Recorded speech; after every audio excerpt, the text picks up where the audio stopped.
8:44, everybody. And a groundbreaking announcement by the U.S. Commerce Department this week will result in a historic expansion for Jewish businesses, not only in New York, but across the country. Yeah, Jewish businesses will now be classified as minority business enterprises, making them eligible for billions of dollars in grants, contract, and loans. Duvi Honig is the founder and CEO of the Orthodox Jewish Chamber of Commerce, and he's joining us this morning to discuss the impact of this new classification. So good morning to you, Duvi. Great to have you here. Thanks so much for joining us. Thank you. It's an honor to be here today. Yeah, I mean, huge week for you. Very exciting. Can you talk specifically about what this change means then? Absolutely. It's so historic. Think about it. The Hispanic community is 19% of the U.S. population. Yeah. The African American is 15% of the U.S. population.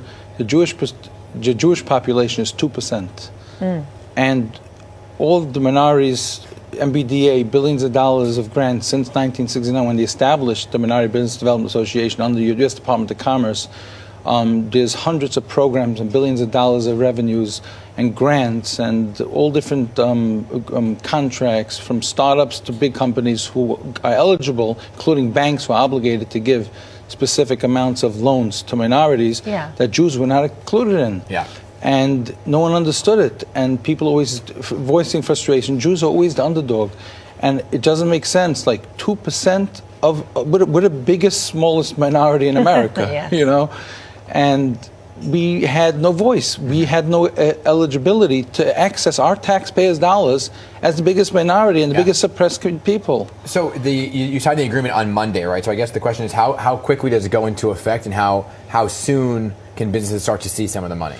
So the answer is as follows. We had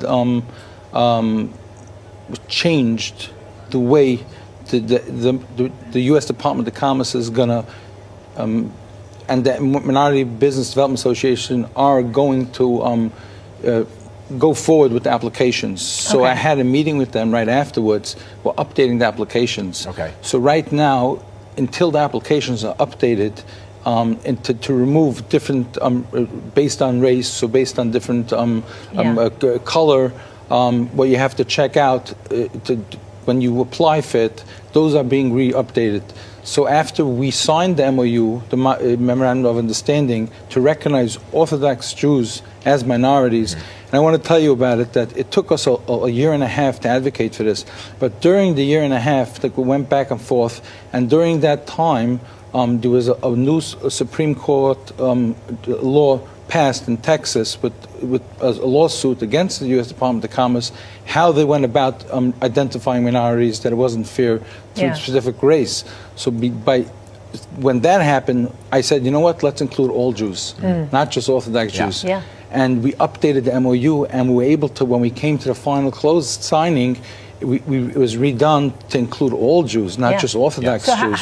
So how soon can folks start applying for any type of grants, and how many businesses is this really affecting? So this is affecting across all 50 states, the 2% of the United States population.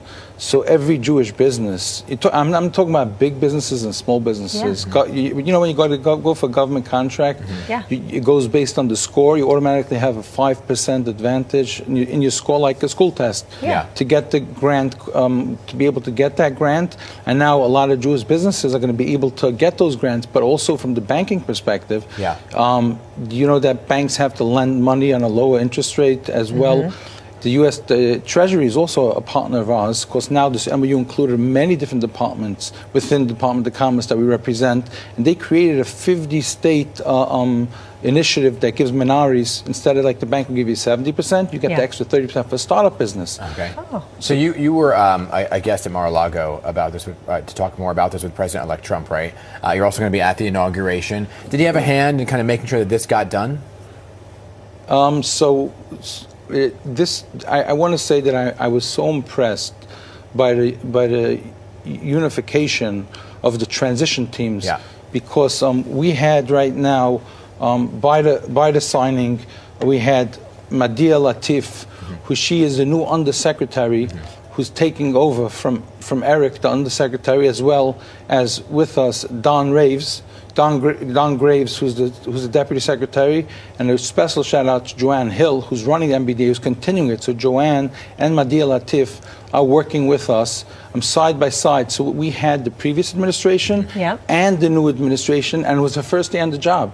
Yeah. And everyone was so excited. She said, this is something that I am so appreciative to be able to start my first day in the United States Department of Commerce, running this whole department with a historic change that really was a wrong that was fixed. Yeah. So it was done on a bipartisan level. So we're really excited about working with them, and very appreciative. Again, I want to acknowledge Don Graves, who pushed hard, the undersecretary and the deputy secretary and the undersecretary Eric, and of course Joanne Hill and now Latif to work with them. Right. Well, this change is a huge step, and we appreciate you coming in to talk about it. Thanks so much, Duvi. Thank you. Keep us posted on when it goes into effect. Yes, okay? it is effective already now. Gotcha, okay. Just the applications have to be redone. Gotcha. Okay. Thank you so much. Thank you. Appreciate it.